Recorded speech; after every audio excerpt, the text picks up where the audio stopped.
Men Nishon va Gulsanam Hasanjonovna Respublika ixtisoslashtirilgan onkologiya va radiologiya ilmiy-amaliy tibbiyot markazi Farg'ona viloyati filiali bosh bo'yin tayanch harakatlanish va bolalar onkologiyasi bo'limida hamshira lavozimida ishlab kelmoqdaman.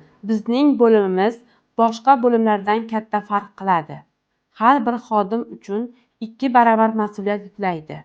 Chunki biz bolalar bo'limimiz. Ishga kelgan vaqtimizdan to kun yakunigacha ularning dunyosida bo'lib, ham quvonchlariga, ham dardlariga sherik bo'lamiz.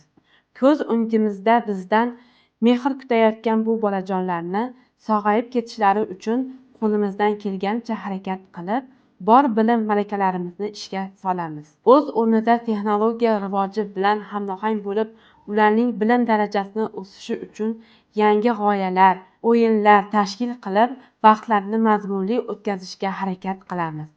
Aytib o'tish kerakki, ular bizga o'z farzandlarimizdek bo'lib qolishgan. Umid qilamizki, shifo topib, kelajakda yurtimiz ravnaqiga hissa qo'shadigan farzandlar bo'lib yetishadi.